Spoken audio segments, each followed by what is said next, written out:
and accountability that are crucial to nation building. Okay, so dapat lahat ng courses ninyo kailangan mag-align dito sa program objectives. Okay? Kaya dito sa baba, okay, wala pa muna. Dito sa ating program, kanina, this table are about the institution, okay? About MSU, about the vision ng MSU, mission ng MSU, core values ng MSU, college goals ng college natin, at saka program objectives ng BAELS. Now, dito sa baba would be this one is the program information about BAELS, no? So what is our degree program? So we have the Bachelor of Arts in English Language Studies. Okay? Then, saan kinuha yung ating reference? Where is our CHED CMO? It is supposed to be CMO reference lang kasi ulit-ulit na yan. CMO, ibig sabihin CHED Memorandum Order Reference. So, ang ating CHED Memorandum Order Reference is the CMO number 24 series of 2017. Diyan kinuha ang ating order. Okay? Kung sa BAL CS, this is CMO number 21. Pero dahil BAELS tayo, this is CMO number 24. Now, what is our BOR approval? Kasi baka nag-o-offer lang tayo ng program pero baka hindi tayo approve. But don't worry dahil our program is approved. We have BOR resolution number 357 series of 2017. Okay? Now, we already have the program information. Dito sa course details, itong ilalagay natin, depende sa kung ano na subject ang gagawa ninyo or depende sa anong course ang gagawa ninyo ng syllabus. Gets ninyo? Nasusundan ako, everyone? Yes, sir. Okay, sige. So, of course, the course title ilalagay natin. So, for example, ang na-assign sa is English 100. So, what is the course title of English 100? We have the Introduction to English Language Studies. Kaya nga isinasabi ko sa inyo, yung binigay ko sa inyo is not a syllabus. Hindi natin yun makonsider na syllabus kasi ganito ang itsura ng ating syllabus. Ganito siya ka-intricate, ganito siya ka-complex. Okay? Yung binigay ko sa inyo is only an outline. Pero at least may binigay, okay? So what is the course number of course title? Of the Introduction to English Language Studies. So we have ENG 100, right? Now, what is the credit or the unit? Ilang units sa English 100? 3 ata, sir. Okay. Ay, wag mo na. Dito pala muna. Curriculum component. Ano ang English 100? General education course ba siya? Core course ba siya? Major ba siya? Cognates ba siya? Major? English 100 is not a major course. English 100 Course, is core po? Hindi. a core subject. Okay. Hindi siya cognate. Core siya. Okay? Tandaan ninyo sa BAELS, pag ang course number nag-start sa 100 to 111, that is a core subject. I-take note nyo ito ha.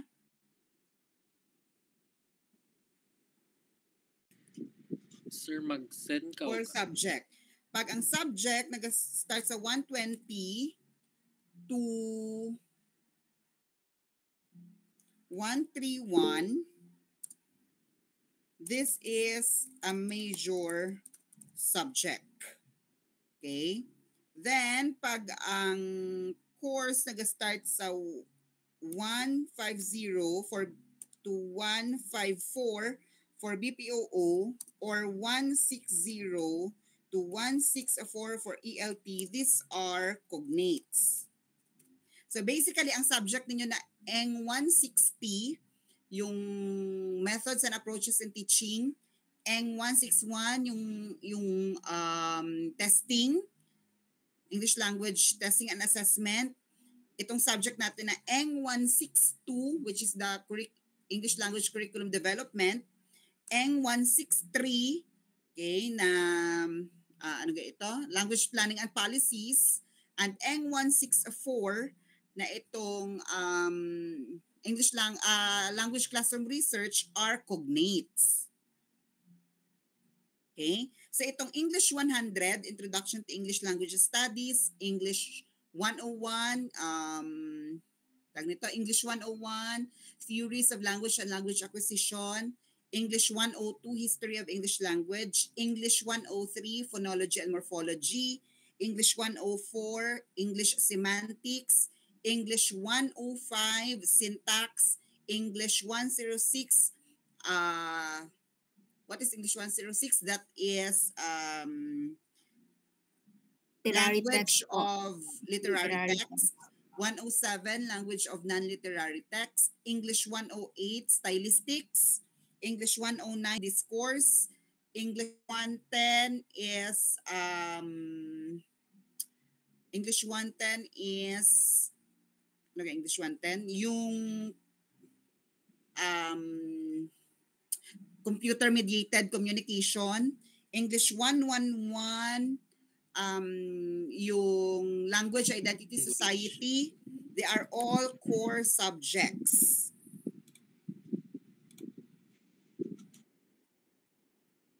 How about sa minor, sir?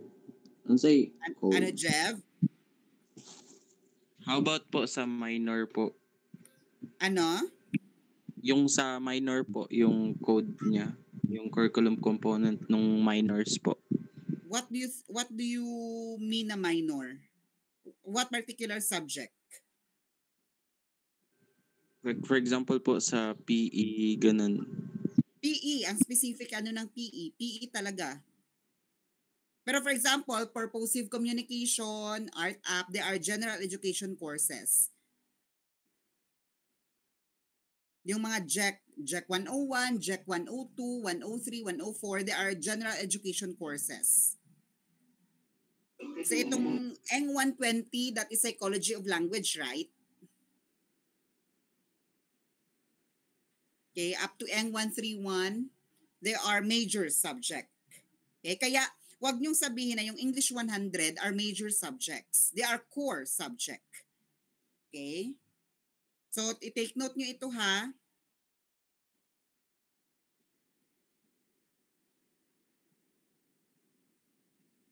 Sige. Next, we have the credit or the unit. So, ang English 100, ilang credits ba siya? Ilang units? We have 3, right? Now, ilan ang lecture unit niya? Of course, 3 units. Then, may laboratory ba tayo in that subject? Wala, di ba? So, 0 unit. So, 0 unit. Okay? Kasi, ang ibang subject, kasi for example, yung sa sciences na subject, meron silang laboratory. Kaya, for example, ang subject is 5 units all in all. Pero in that subject, 3 units dyan is for lecture and ang 2 units dyan is for laboratory. Everyone, alam nyo ba ano yung ang unit is equivalent to number of hours. Alam nyo ba yan? Hindi po, sir. Yes po, sir. Mm-hmm. So, kaya ang unit is equivalent to the number of hours per week. Kaya napansin niyo ang PE is only 2 units kasi 2 hours lang siya per week. Nagets ninyo? Yes, sir. Oo. Ang subject natin, for example, ang English 100, 3 units siya kasi 3 hours siya per week. For example, MTH yung klase ninyo, 1.5 hours sa Monday, 1.5 hours sa Thursday. Okay, naintindihan? Yes, sir. All right. Now, we have these prerequisites, okay? Ang English 100, wala siyang prerequisites. So, you just write none. Wala din siyang co-requisites. Okay, so you write none. Then, anong year level semester siya ino-offer? So, ang English 100, ino-offer siya sa first year and ino-offer siya every first semester. Okay? So, ilalagay nyo dyan. Now, the course description, okay, so sandali lang ha. May ipipresent ako dito. Sir, excuse me po, sir. Yes. Ano po ang difference ng prereq tsaka correct po? Ibig sabihin, ang prerequisite, hindi mo siya makukuha pag hindi mo, tag nito, ang prerequisite, hindi mo siya makukuha, yung subject na yan, pag hindi mo makuha yung prerequisite niya na subject. Okay? Ibig sabihin, yung, for example, yung English 103, yung phonology and morphology, hindi mo siya makukuha pag hindi mo napasa si English 100. So, ibig sabihin, si English 100, prerequisite siya kay English 103 sa phono and morpho. Okay? Ang co-requisites naman, ito siya, ang English 100,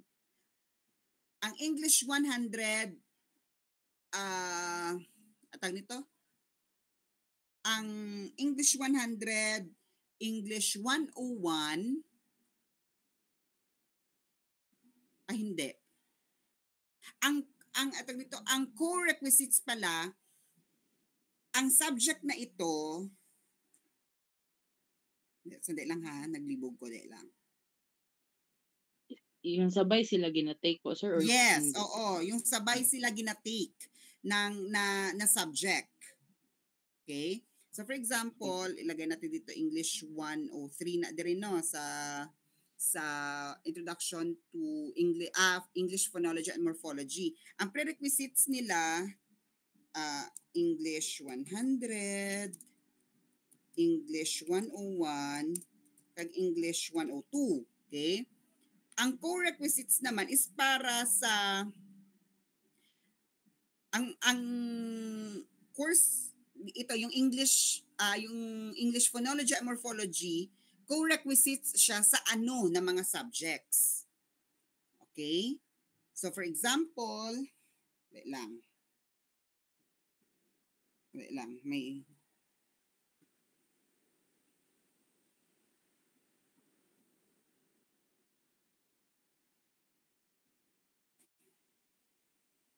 so lang ha, i-check ko muna ang file to make sure na tama yung pinagsasabi ko. Dahil lang.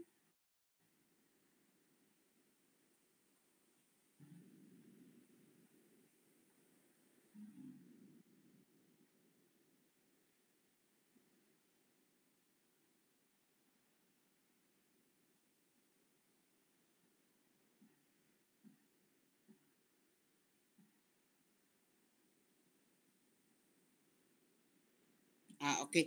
So, ibig sabihin, itong co-requisites, ito dapat yung subject na kinukuha niya sabay in this subject.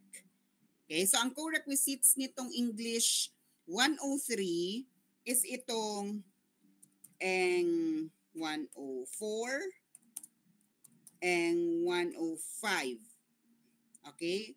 And all other, Eng 104 and Eng 105, ang co-requisites ng English Language Studies. Okay? Pero usually kasi sa atin, hindi na siya nilalagay sa atin kasi usually ang meron sa atin are prerequisites. Okay? Kasi ibig sabihin sa atin, ano na siya, parang understood na kailangan ipasa mo muna ito before ka makaproceed in other subject. Okay? Yung iba kasi sabay sila na ginakuha. Pero sa atin in our program, wala akong nakita na meron tayong co-requisites. Okay? So don't worry na with the co-requisites. Ilagay nyo lang dyan na none kasi wala. Prerequisites lang ang meron tayo karamihan. Okay? Okay po, sir. Thank you po. So sa prerequisites natin sa English 100, so far wala kasi sila ang core. Okay? Next dito sa course description, okay, I have here for your, ano tawag nito?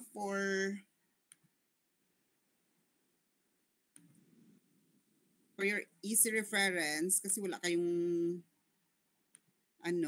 so nagawa na lang ako ng ganito, no? I'll send it sa inyo. Okay, para may basis kayo, okay? So for example, here are the course description. So for example, itong English 100, ito yung kanyang course description. This course explains the nature and essential features of language. It provides an overview of the phonological system, morphological system, syntactic system, and semantic system of the English language.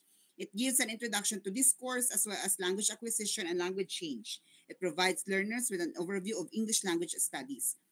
Bakit importante itong course description? Why do you think so?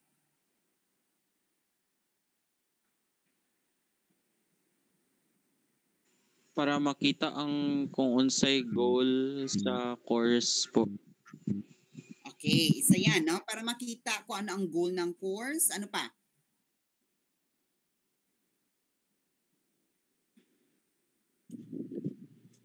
To give the outline of the course din po, sir.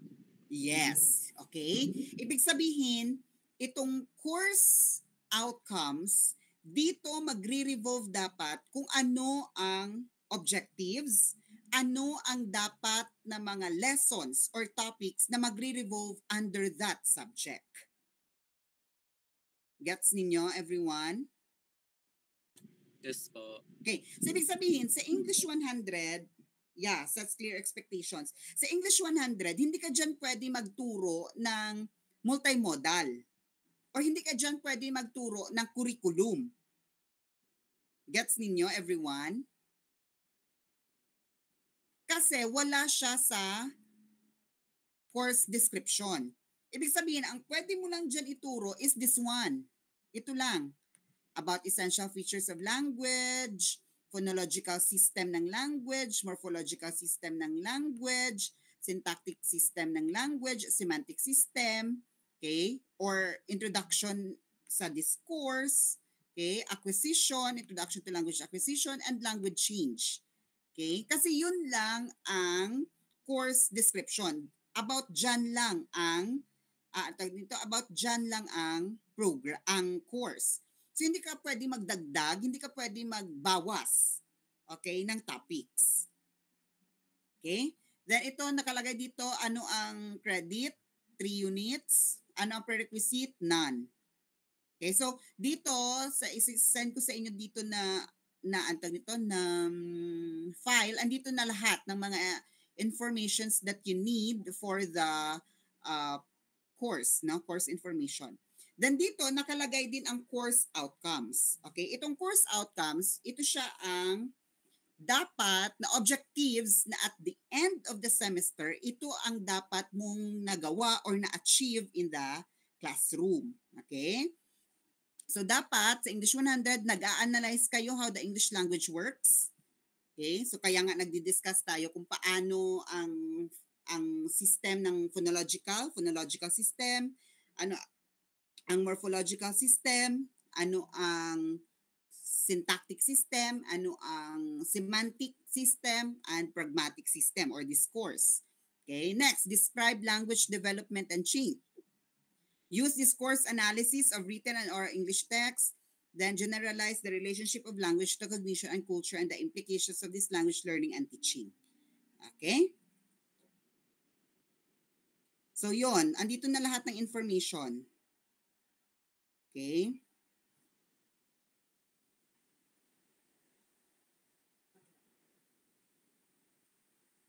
So ito ang sa translation, ito ang sa Philippine linguistics. Okay. Yung sa inyo naman, for example, let's go back doon sa Philippine linguistics natin. Develop basic research skills of collecting and analyzing linguistic data. Kaya you notice doon sa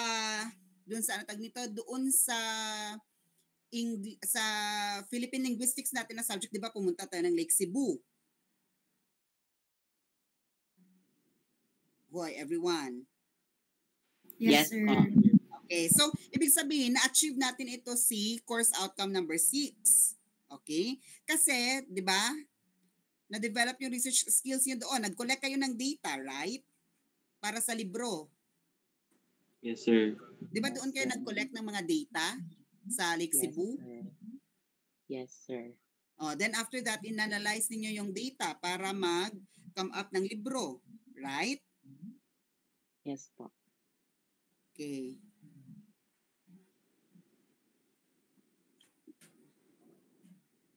Sige, so ito naman yung para sa lexicography and lexicology. Okay. Next, ito sa multimodal, ito ang sa semiotics. Ito ang sa post-colonial. Ito sa language and power. Okay.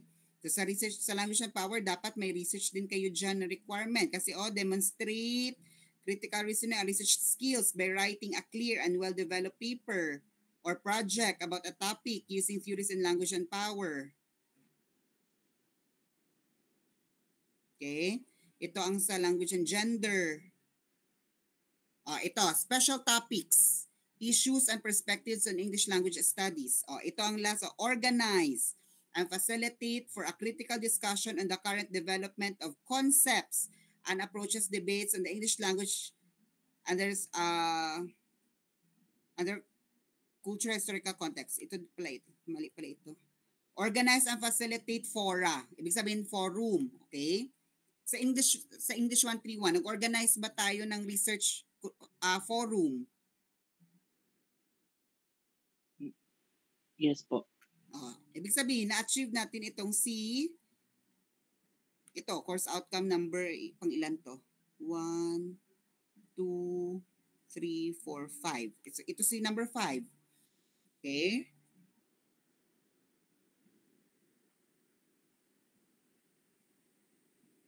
Ano pa?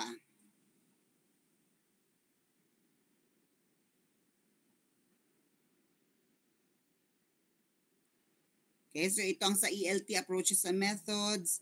Ito ang sa assessment. Okay, ito ang sa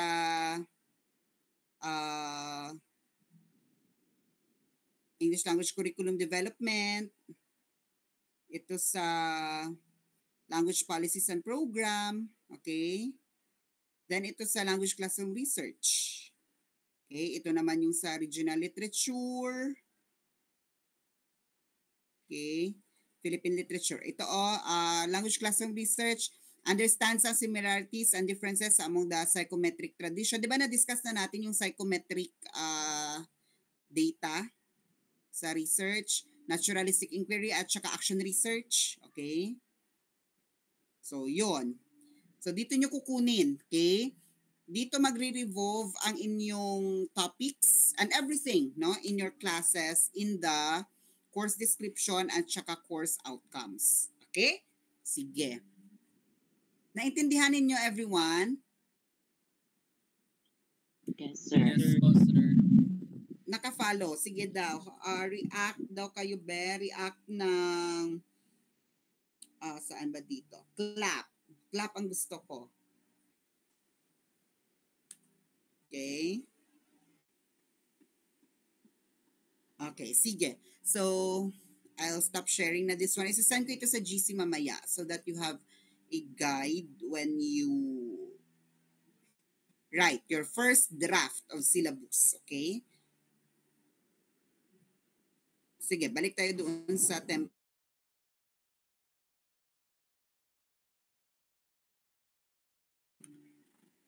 Okay? So, let's assume, okay, na okay na itong course description. Okay? So, ang faculty in charge, so sino nagtuturo ng English 100? So, for example, ako. Okay, so Jovet J.D. Montanya. Ano ang aking consultation hours? So, it depends, no? Depends sa aking availability. So, for example, for this semester, ang vacant time ko is MTH 10:30 to 12 at saka MTH 2:30 to 4. Okay, yan lang ang consultation hours ko, for example. Yes, Melody? What po yung mga subjects? Wait lang po, sir. Okay na. How about po yung mga subject na marami pong prof na nagtuturo po, sir? For example, yung mga JEC courses po na dili Yes. lang isa ang gatudlo. What's your question? So, anong question mo ngayon, Melody? Sorry sir, nakamute ko. Paunsa ang diha sa faculty in charge o consultation, sir? Mamili lang mi kung kinsa nga prof among i-approach ibutang diha, sir? Sa ano yan? Sa faculty in charge? Opo. Hindi. Kaya nga, supposed to be, yung mga JEC na courses, kailangan lahat yan will only use, lahat ng faculty na nagtuturo ng JEC, for example, na courses, JEC na courses ng, for example, Purposive Com. Ang daming faculty na nagtuturo ng Purposive Communication. Supposed to be, dapat lahat yan ng faculty, isang syllabus lang ang ginagamit. Hindi pwede na iba-iba ang syllabus. Kasi JEC course yan. Kaya you notice, nung pinagawa ko kayo ng instructional materials, ng needs analysis, kailangan sa needs analysis, represented lahat ng programs. Okay? So for example, ang course title is Purposive Communication. Okay? So may isa lang nagagawa ng syllabus, pero dapat yung syllabus na gagawin niya consolidated by a research. Gets ninyo, Melody? Yes po, sir. Okay. So ibig sabihin, isa lang ang gagawa ng syllabus kasi usually ang ginagawa niyan, ang faculty in charge is Jovet J. De Montana, tapos lalagyan niya ng note sa baba for all JEC 102 teachers. Okay, ibig sabihin, ako lang ang gumawa ng syllabus, pero it doesn't mean na ang content ng syllabus, ako lang ang nag-decide. Ibig sabihin, itong content ng syllabus namin is based from a collective consolidation of ideas coming from other faculty members na nagtuturo ng same na subject. Okay, so ibig sabihin, for example, ako ang teacher nyo for Purposive Communication, so ako ang faculty in charge. Pero dito sa taas, iba ang originator. Kasi baka hindi ako ang gumawa ng syllabus.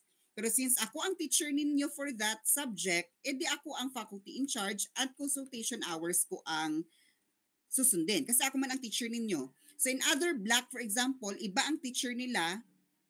So ang faculty in charge, mag-iiba. Okay? Ang consultation hour, iba din. Kasi iba man yung vacant time niya. Gets nyo? Yes, sir. Yes, sir. Okay. Pero yung case na yon is only for JEC na case. Kasi usually, kung sino yung sa mga core courses, yung sa mga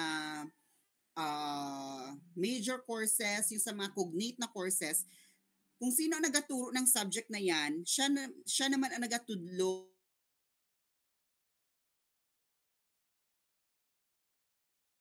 Okay? Kasi for example, if ako ang nagaturo ng English 100, ako na talaga yan ang nagaturo sa lahat ng blocks. Gets ninyo? Yes, sir. Okay. So for example, ang English ang English semantics, kung si Ma'am Donna ang nagaturo niyan, between two blocks, siya na talaga nagaturo niya. So siya talaga ang faculty in charge. Siya din ang gagawa ng syllabus. Okay? Or for example, yung sa inyong language and gender, since then, ang nagtuturo niyan is si Ma'am Karin. Okay? So siya talaga ang faculty in charge. Siya din ang depende din sa kanya ang kanyang consultation hours and of course, the contact information. Pero yung question ni Melody, applicable lang yun para sa mga JEC na courses. Kasi sa JEC na courses, syempre, maraming faculty ang nagtuturo niyan. So, pero yung syllabus na yon is a collective decision or a collective output ng lahat na nagtuturo ng JEC na course na yon. For example, Purposive Communication. That is why nga, kailangan sa JEC na mga courses, kailangan dumadaan siya ng needs analysis so that we would know ano ang needs ng mga bata, ano ang mga needs ng mga faculty, Then after that, you consolidate. Then after that, kung anong result ng needs analysis, yun ang basis sa paggawa ng syllabus. Gets ninyo? Yes, sir. Alright. Sige. Did I answer your question, Miss Flores? Yes, sir. Alright. So, yun ha. So, sa contact information, so ilalagay mo dyan ang cellphone number mo or kung ayaw mo naman ng cellphone number, your Facebook account or your email. Okay? Next, we have here the Program Educational Objectives or the PEO. Ano itong PEO?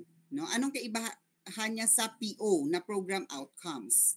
Okay? Itong Program Educational Objectives, ito sila yung mga objectives na after you graduate sa program, ano na yung magiging supposed to be, ano na yung magiging trabaho ninyo, ano ang magiging impact ninyo sa industry. Okay? So, here in the program, ito sabi, in 3 to 5 years, the graduates of MSc Jensen taking up Bachelor of Arts in English Language Studies shall. So, ang PO1 natin, use acquired knowledge in promoting human values, focusing on Filipino-ness through English language studies that focuses interdisciplinary and multicultural perspective.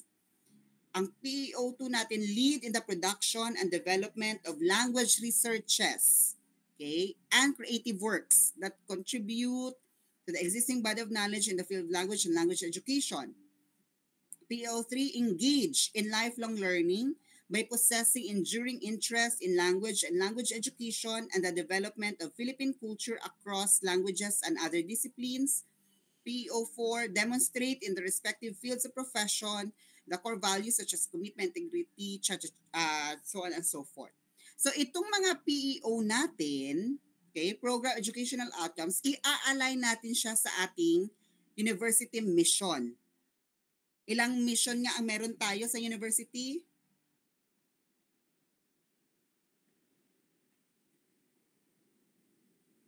Everyone? Our mission has how many?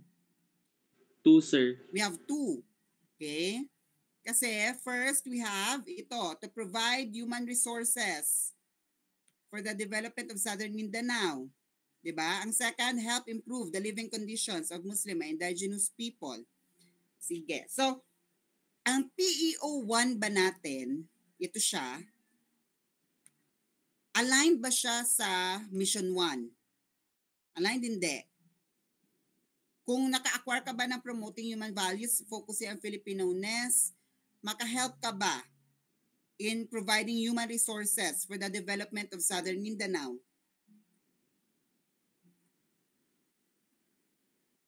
Aligned sila, hindi? Aligned, sir. Aligned, okay? Next, itong PEO, so ilagyan natin check. So use acquired knowledge in promoting human values. By doing that, makahelp ka ba improve living the conditions of Muslim and indigenous people? Yes. Okay. Now next, ang PEO2, lead in the production and development of language researches and creative works, etc., etc. Aligned ba siya sa Mission 1? Yes po, sir. Yes. Aligned din ba siya sa Mission 2? Yes po, sir. Yes. Okay. Ito, actually, we are now doing the constructive alignment, yung OBE. Actually, Jeff, yung sa study ninyo, ito ang gagawin ninyo, yung sa research ninyo. You will look the alignment ng mga syllabus sa foreign language. Okay? Yes po, sir. Yan. So, ang ating PEO na 4 na PEO, actually, no, aligned sila sa Mission 1, Mission 2 natin. So, there's a constructive alignment with our PEO and our mission. Okay, now next, let us see kung ang ating program outcomes aligned ba siya sa ating PEO.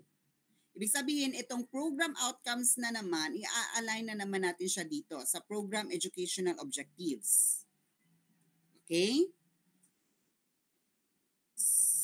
So ito, ang program outcomes, upon graduation, the Mindanao State University General Santos City students taking up Bachelor of Arts in English Language Studies must be able to, so ang PO1 natin, demonstrate proficiency, accuracy, fluency and creativity in oral and written English skills in diverse social, cultural, academic, and professional settings using appropriate communication strategies in media and technology. So itong PO1 ba natin, align ba siya sa PEO1? Yes. Align ba siya sa PEO2? Yes. Align ba siya sa PEO3? Yes. Align ba siya sa PEO4? Yes. So itong PO2, deliver appropriate and creative content in written and oral English presentations in various contexts and genres. Align ba siya sa PO1? Hindi. Align ba siya sa PO2? Yes. Align siya sa PO3? Yes. Pero hindi siya align sa PEO4. Next, translate literatures and other scholarly works written in regional languages to English. Align siya sa PO1, sa PO2, PO3, pero hindi siya align sa PO4. And walang problema doon, hindi sila magka-align, no? Ang importante, align siya with other PEO.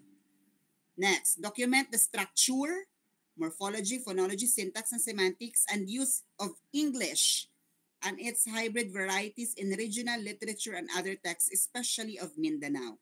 So, align siya sa PEO1, 2, and 3, pero hindi siya align sa PEO4. Okay? So, analyze the structures of various Englishes used in the global chu-chu-chu. Basta ito na siya lahat, no? Alright. So, ibig sabihin, itong program educational objectives at saka program outcomes, this is program level. Ibig sabihin, pag gagawa kayo ng syllabus, hindi nyo na ito siya itatouch. Okay? Ito na talaga siya. Okay? So, ang challenge sa inyo ngayon is dito sa course outcomes. Kasi per course outcomes, per course that we have, iba-iba sila ng course outcomes. Okay? So, ang course outcomes na naman, i-align na naman natin siya sa program outcomes. Okay? So, i-align ang course outcome 1, i-align siya natin sa PO1. Okay? Ang course outcome 1, i-align siya sa PO2.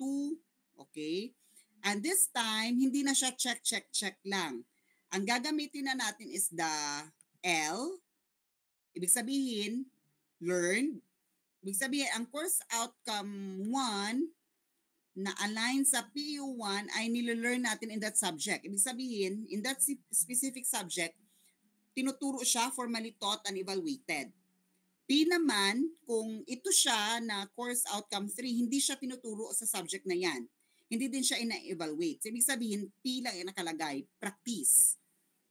Ang opportunity, hindi siya tinuturo, hindi siya formally tinuturo sa subject na yan, pero pwede siyang matouch. Pwede din siyang ma-evaluate. So, opportunity ang ilalagay. Okay? Sige lang, mamaya magbibigay ako ng example ng course outcome. Okay? Yes, Mr. Jericho. Sa numbers sa course outcome, sir, ba na ba requirement nga pila lang kabuok or like fix na gid siya nga 5 It course depends. outcome? It depends. Doon, magdepende siya. Tingnan mo doon sa file na isi-send ko. Kasi hindi ka pwede magpagustuhin mo sa course outcome.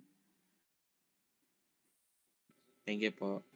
Kung 6 ang course outcome na na-assign sa inyo na subject, edi 6 ito, dagdagan mo lang itong, dagdagan mo ito dito isa kasi 5 lang. Tapos for example, 3 lang yung course outcome sa subject na yan, edi i-delete mo tong 4 and 5. Gets? Yes, sir. Yes, sir. Thank you. Okay. Okay. Now, meron na tayong course outcomes na align na siya sa program outcomes. Ang daming alignment, no? Meron na tayong course scope and learning plan. So this is now the meat actually, no, ng ating syllabus. Okay? So the course scope and the learning plan, ito siya ang plan, okay? Ito siya yung iyong kumbaga pa blueprint of what are you going to do in the entire semester. Okay? So to achieve these outcomes of this course, learners will go through this learning plan. Okay, so we have here the intended learning outcomes. Ito yung specific na intended learning outcomes in order for you to acquire or to achieve these course outcomes. Okay? So, itong intended learning outcomes mo, i-align mo naman siya kay course outcomes. Gets ninyo, everyone? So, ilang alignment na ang gagawin. Okay? Medyo libog na ba siya? Medyo, sir. Overload sa kamay, sir. Opo, medyo. Okay? Sige lang, kasi medyo libog pa siya kasi hindi nyo pa siya nakikita yung example. Pero mamaya makikita nyo yan. Next time frame. Okay? So, for example, for that specific topic, ilang hours. Okay? Kasi, ang time frame, pwede yan siya na per week or pwede siya na per hours. So, ang standard is that in one semester, we have 18 weeks. Pero kung mag-per hour ka, we have 54 hours. Okay? Hindi ka pwedeng maglagpas sa 54 hours. Pero pwedeng na under time na. Pero supposed to be dapat ma-achieve mo talaga itong 18 weeks to 54 hours. Okay? So sa course content or topic, syempre dito mo ilalagay. Then we have the teaching learning activities. Sa teaching activities, it is you na faculty. Ito yung perspective mo. Okay? Ano ang gagawin mo sa class in order for you to deliver that lesson? Itong learning activities naman, ito anong gagawin ng mga students for them to achieve or to learn the lesson. Gets ninyo, everyone? Yes po. All right. Now we have assessment. Okay? So sa assessment or task activities, after you conduct the lesson, anong assessment or activities ang ipapagawa mo sa student? After ba ng lesson, magpapa-quiz ka ba? Kung hindi ka magpapa-quiz, anong activity ang papagawa mo para maano mo yung learning nila? So for example, kung hindi ka magpapa-quiz, magpapagawa ka ng poster, for example. So lagay mo diyan poster making, ganon. Okay? Next, you put here what are the required or suggested reading. For example, yung lesson mo is features of language. So saan na mga libro or saan na mga materials yan makikita based sa inyong references. Kasi maglalagay man kayo ng references dito sa baba. Okay, dito. Okay. So ilistan nyo. This is the outcomes-based education, everyone. No? This is the OBE na syllabus. No? Hindi pwede na magbigay lang si sir ng lesson na si sir mismo hindi nagabigay ng mga libro na gagamitin. Hindi pwede sabihin ni sir na bahala na kayong maghanap online. Yes, pwede kayong maghanap online, but the teacher, it is the job also of the teacher na magbigay din ng supplementary materials. Hindi pwede na iasa niya, ano niya lang, kasi matanda na kayo, supposed to be, hindi na kayo dapat i-baby-baby, pero hindi ganun. Tama yun, hindi kayo i-baby-baby, but also si teacher dapat, gagawin niya din yung trabaho niya. Okay, naintindihan? I agree na hindi dapat kayo i-baby-baby, pero dapat si teacher, ginagawa niya din yung trabaho niya. Okay? And if we follow outcomes-based education, trabaho ni teacher na maghanap ng mga libro, okay, na ilalagay niya dyan sa syllabus para ang estudyante may guide siya na ito pala na lesson, dito pala siya sa libro ni ganito. So itong gagamitin ko. Hanapin ko tong libro na to para basahin ko. Okay, naintindihan?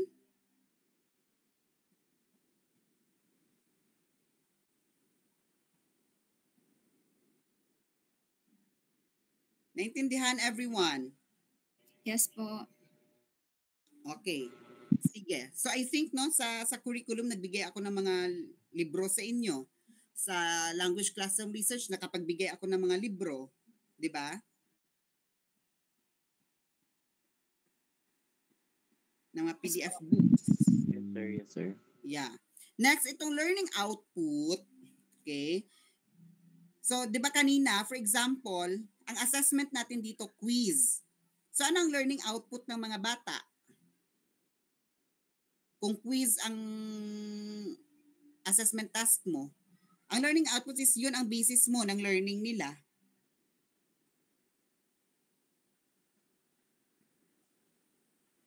Unya nagpa-quiz man ka kay mauman to imong assessment. So karon unsa na imong learning output?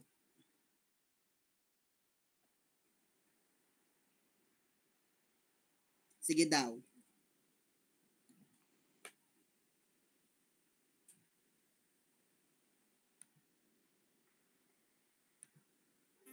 Oy, everyone.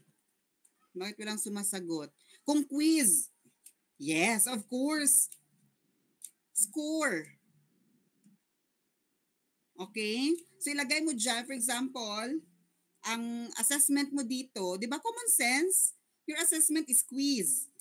Okay? So, ibig sabihin, ang learning output mo are the scores from the quizzes. Okay? Next, kung hindi ka naman nag-quiz, for example, nagpa-poster making. Okay? O, anong learning output mo? Rating. Di ba? From the poster rubric. Okay? So ano yung rating doon sa rubric na ginamit mo sa poster making? So yun ang learning output mo. Gets ninyo?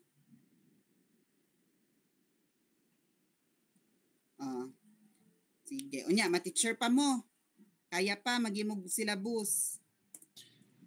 Dili na, sir. Okay? Kita na lang may sugar daddy, sir. Ha? Kita na lang may sugar daddy. Itag sugar daddy. Okay? So after that, okay, so dapat ang total lang na weeks kung per week kayo is 18 ha, then 54 hours kung per hour kayo. Okay, next we have the lifelong learning opportunity. So after taking this course, students should blah blah blah. Okay? Now, here we have now the learning evidences. Okay? As evidence of attaining the above learning outcomes, the student has to do and submit the following. Dito sa learning evidence, ito yung sila yung mga major outputs ninyo, okay, for you to assess if na achieve ba ninyo ang inyong learning, ang inyong course outcomes. Okay, kaya nga meron tayong dito learning evidence. So for example, ang inyong learning evidence is a research paper. Okay? So, ang description ninyo and other details, lagay nyo that students shall conduct a research paper relating to, for example, a subject is to Philippine linguistics. Okay? So, anong course outcomes ang naigo, aning research paper? So, pwede ba siya sa course outcomes 1, di ba? Yung dito, oh. Okay? Align ba siya dito sa course outcome 1? Align ba siya sa course outcomes 2? Okay? So, sa lahat ng course outcome na gina-represent dito research paper mo na learning evidence, ilagay mo dyan. Okay? So, after ng research paper, nag-ano ka pa ng research presentation. Kaya syempre, i-present nila yung research paper. Okay? So, lagay ka na naman dito ng description and other details about the research presentation. Ano na naman ang course outcomes na nire-represent nitong research presentation? Okay? So on and so forth. Okay? So, kung may 5 ka na learning evidence, di 5 din, dagdagan mo lang ito. Next, we have the measurement system. Learning evidence or outputs to assess. Ano ang nilalagay nyo dito? The rubric. Okay? Paano mo isuskuran itong research paper? Ano ang rubrics? Paano mo isuskuran itong research presentation? Ano ang rubrics? Kailangan andyan yan sa syllabus. Okay? So you notice, guys, pag outcomes-based education ang syllabus, holistic ang learning. Holistic ang assessment. Kasi hindi lang quiz, hindi lang exam ang basis ni teacher sa pag-solve ng grade. Kasi meron siyang learning evidences. Okay, naintindihan ba, everyone? Nakikita nyo ba ang beauty nitong outcomes based? Ang beauty niya at saka ang kahago niya himuon. Pero once you become adept no in crafting a syllabus na outcomes based, masasanay lang kayo. Sa una lang siya mahirap, okay? Now, this one, other requirement and assessments or EA. So aside from the final output, itong final output nyo kasi, itong learning evidences, okay, the students will be assessed at other times during the term by the following. So dito, for example, may quizzes, okay? Siyempre, hindi naman pwede na learn yung research lang ang basis mo. Siyempre, dapat may quizzes ka. So ano yung description mo ng quizzes? Okay? Ano yung course outcomes mo na nire-represent ng quizzes? After quizzes, of course, exams. Okay? So, ano ang description mo ng exam? Sa isang semester ba, kaisa ka lang magpa-exam? Or sa isang semester, kadalawa ka magpa-exam? Or sa isang semester, katatlo ka magpa-exam? Meron kang midterm, meron kang prelim, meron ka bang midterm, meron kang final exam. So, ilalagay mo dyan sa course description. Anong course outcome nire-represent niya? Aside sa assessment, meron ka pang reporting. Okay? So, about ano yung description and other details sa reporting. Ano yung course outcomes. Okay? Now, we have ito na yung grading or marking system. So, for example, so dito, ilalagay natin dito, for example, LE1, LE2, ibig sabihin sa LE learning evidence. So, ang learning evidence 1 mo is research paper, ang learning evidence 2 mo is research presentation. So, dito naman sa quizzes, we have AA1, ibig sabihin assessment activity 1, AA2, assessment activity 2, AA3, assessment activity 3 is reporting. So dito, i-combine mo na yung other requirements and assessment at itong learning evidences. So for the assessment item, we have, for example, AA1 quizzes. Anong source mo ng quizzes? Score ba or rubric?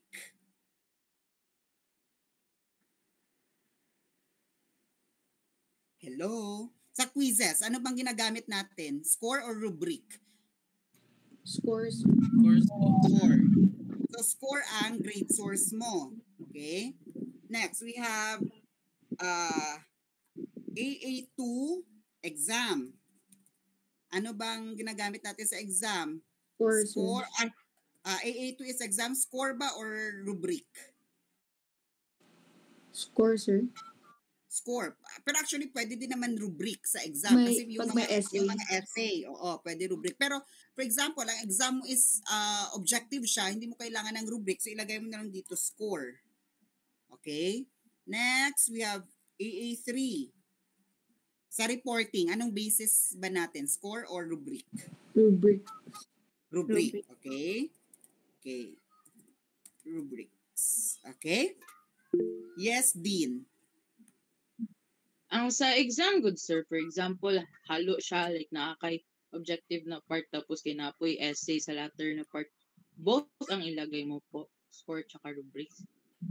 Hindi, score pa rin talaga siya. Kasi yung rubric, part lang naman siya doon sa item. Pero ang basis mo talaga, di ba, is still the score. I-add mo naman yung objective at saka ang subjective na type of test, di ba? Okay po, sir. Sige po, So, score siya.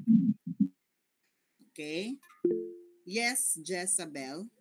Pero sir, example, sir, per yung exam mo talaga, sir, is lahat essay from part 1 to like essay. Part 1 to ano lahat? Opo, essay talaga yung pina-exam mo, sir. Hindi, score pa rin siya. Score pa rin Kasi siya. ang question number 1 mo may rubric siya, di ba? Ang question number 2 mo may rubric din. Hindi mo naman kasi siya, unless if your exam is only one item.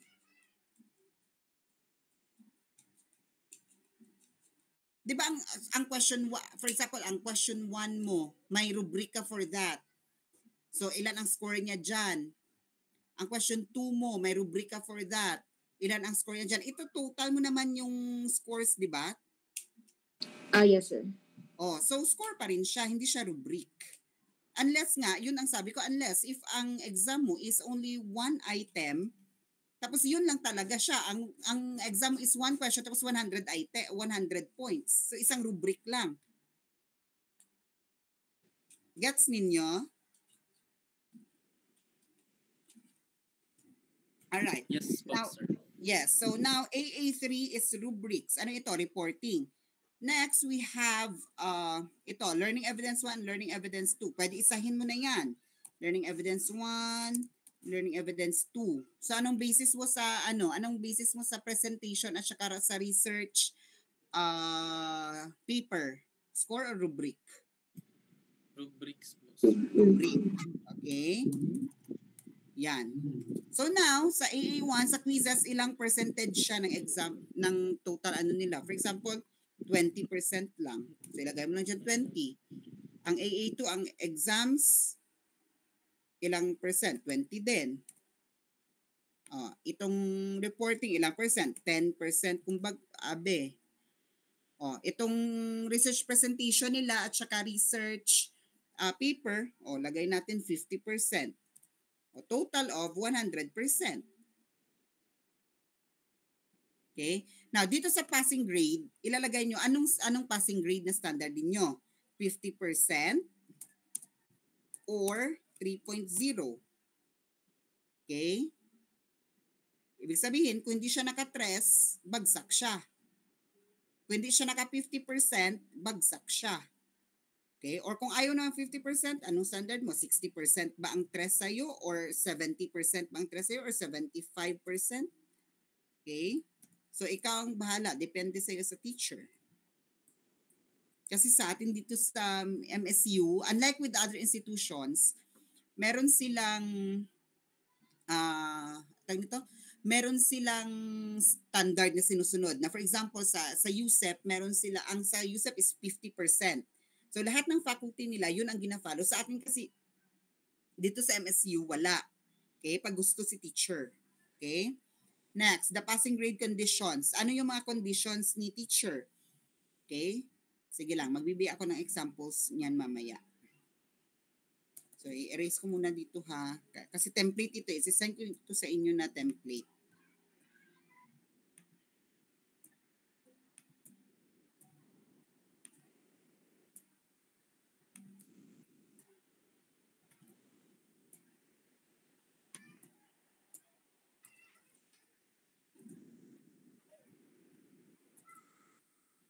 So, hindi madali magawa ng syllabus. Okay? Kaya if you think na it's easy to be a teacher, you have to think again.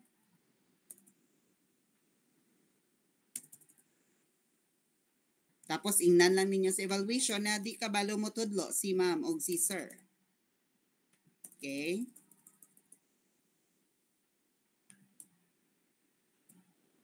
Base ka mo pa mo og syllabus, di pud mo kabalo.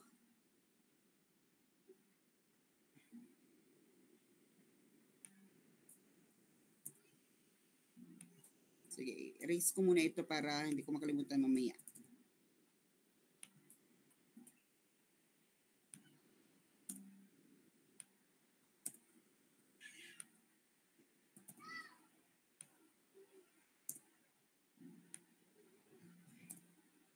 Okay, sige. So now, here dito sa references, you put here the references, okay?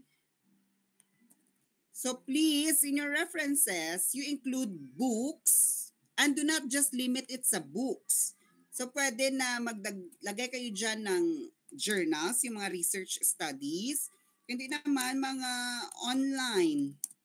Okay, online instructional materials. Okay? Next, bakit dito may suggested readings? Okay? It is because, for example, ang inyong reference, kasi sa references dapat 10 years lang. Naintindihan everyone? Okay, 10 years lang siya dapat. So, ibig sabihin, kung 2025 tayo ngayon, ang references na gagamitin nyo is only from what year? 2015 po, sir. Yes, only from 2015 to 2025. Kasi 10 years lang dapat. Okay? So, paano mo sabihin, sir, may references talaga na old na references, pero kailangan talaga siya gamitin sa syllabus. Oo, kasi yung mga libro ni Van Dyke, yung mga libro ni Fairclough, mga old naman talaga yun, mga 1970s pa, 1980s. So paano namin siya gawing reference? Kasi kailangan siya sa syllabus. Suggested readings. Gets ninyo? Yes po, sir. Alright.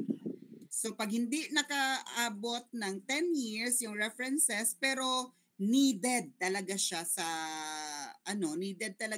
syllabus, ilagay niyo siya sa suggested readings. Okay, naintindihan? Or sometimes may mga libro ka na for example yung about research methods. Okay, hindi naman talaga siya kailangan sa iyong subject kasi ang subject mo is Philippine linguistics. So supposed to be hindi mo na dapat diyan tinuturo yung methods in doing research. Pero you think na baka gusto nila i-review yung methods in research, so ilagay mo siya sa suggested readings. Okay, naintindihan? Kasi hindi siya main references na gagamitin sa Philippine linguistics, for example, na subject. So, sa suggested reading siya ilagay. Okay? Naintindihan ninyo anong difference ng references at saka ng suggested readings? Yes po, sir. Alright. Are you still there? Nakikinig pa bang lahat? Yes po. Or yes, sir. Alright. Sige. So, next, you're going now, ito ang course policies, regulations, and special needs. Okay, pwedeng hindi nyo na yan baguhin kasi institutional yan, itong course policies. Pero depende sa inyo if you have something to add sa policies.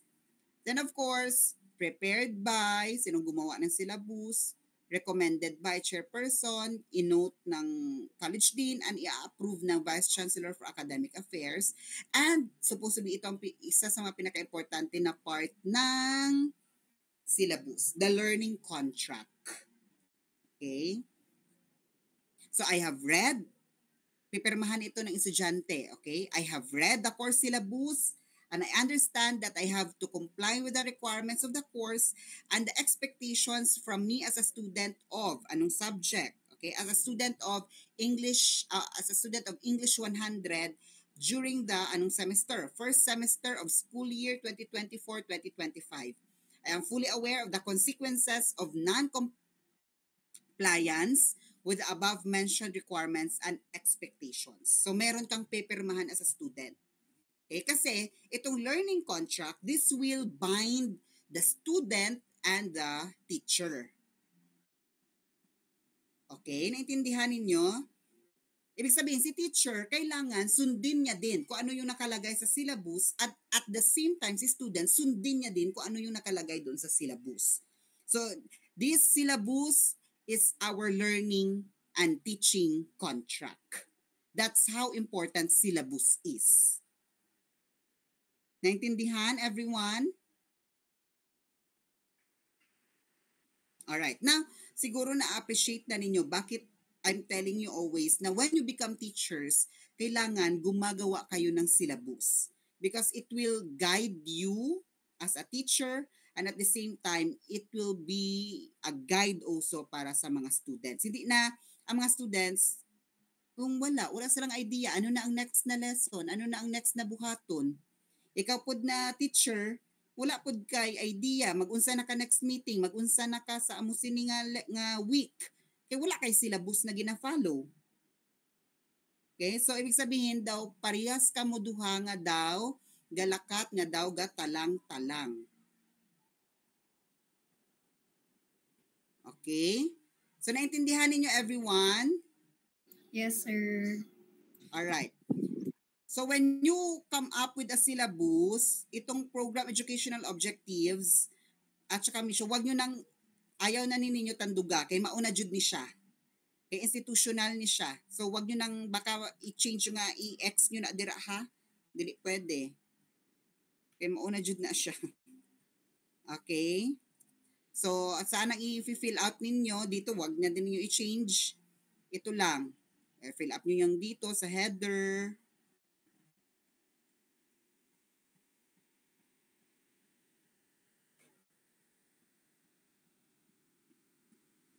Naga-move ang PPT. Ang file.